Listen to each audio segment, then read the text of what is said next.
It's very important to us that people look at the building, look through the building. Now we're open to our neighbors. So this is an opening to the world for Franklin and Marshall.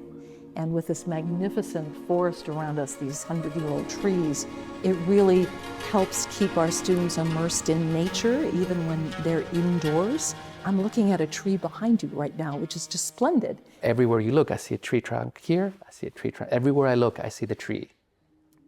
My ability to go from the roots of the tree to its canopy through the building, or to always be turning into a direction that situates me from looking south, then looking north, then looking south again, is allowing me to contextualize my natural environment in an embodied way, which I think is the really tricky thing to describe about this building, because you can't see it, you can't photograph it. It's temporal and it's sequential, and it goes from the beginning of the staircases all the way to the top where you have the final opening in the balcony. That is a kind of contextualism that is profound and philosophical.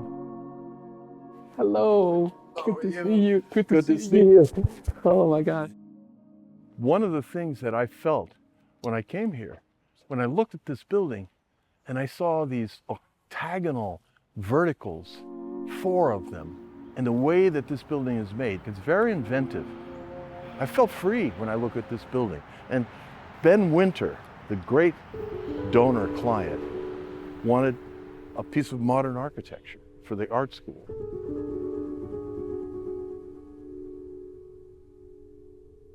Lux et lex, light and law. So my first sketch is the idea of Benjamin Franklin with his kite getting electricity on the string and the key, and some kite-like form floating, and then a heavy base. So light and heavy.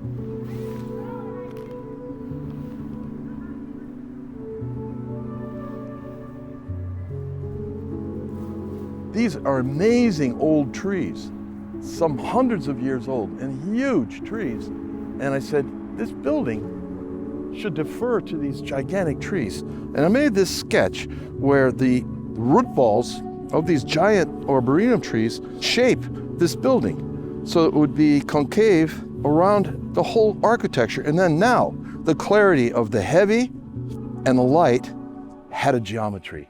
The actual structure is like a box kite. It's a brachiating form that wanders through the trees. All the trees on the site are preserved. So the concept is actually pragmatically saving all the trees. So one of the things about the heavy and the light, the heavy base, these are concrete walls, solid, right? They're supporting the whole building. So all the heavy work, the sculpture and heavy materials is located here. And then that's a gallery. Is that still used as a gallery? Still used as a gallery? So that's still a gallery. That's interesting. I'll tell you something about being an architect. You come back after 3 years, they don't use the building the way you thought they were going to use it. So that's a gallery, and this is the shop. So success. I want to go to the different rooms and see how they're being used. So would you like to see the room? yeah, let's go up. An architect makes a building, but how's it being used? How do you guys use it? Do you like it?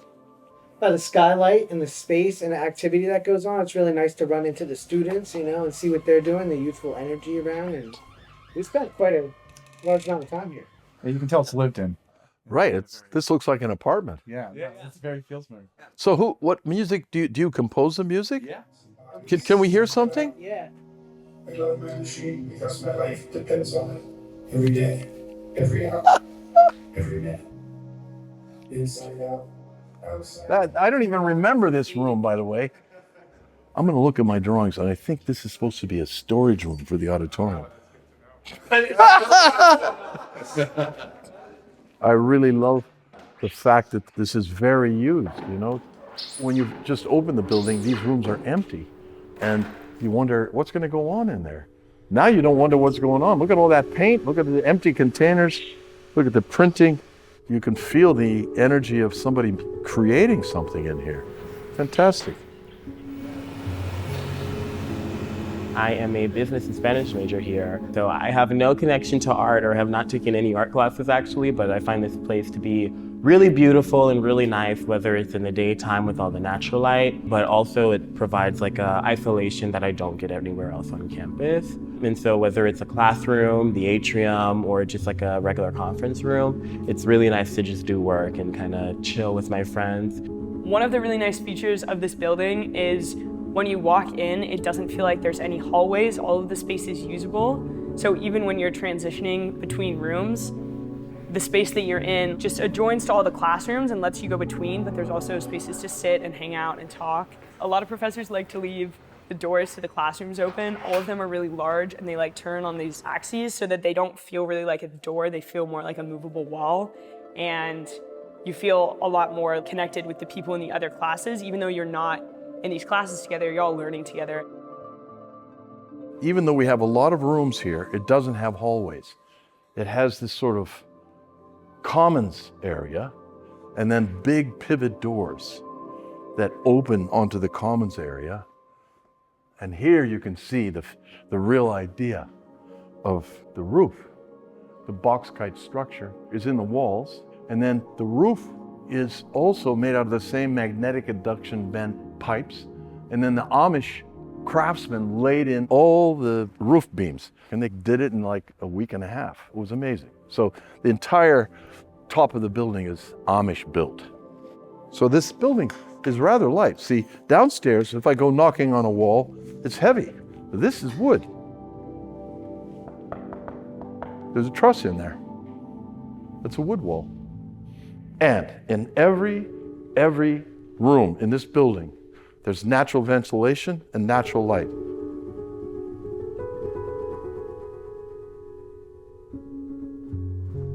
Obviously the walls, they're glass and they're translucent, and so it feels like only this thin veil of separation between you and the outside, but the windows set into them, because they're so large, you can like look outside and you can feel like the calmness of the park.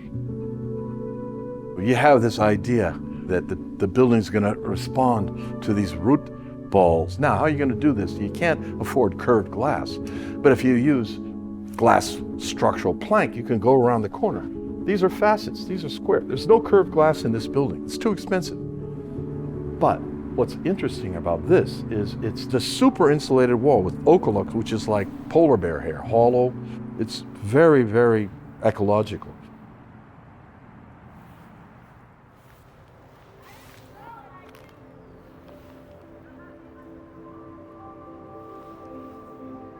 And I gotta say, at night, it is absolutely gorgeous. It glows and it simply illuminates this whole corner of the neighborhood. So what we intended this space for was a place for self-expression and self-discovery, but I think it's actually fulfilling an even higher function, which is that it actually works to give us a place for fun, for play, and also really a place for hope, for aspiration. And I'm very glad that we have this building that allows for higher thinking and to allow us to rise out of the morass of everything that's difficult and aspire.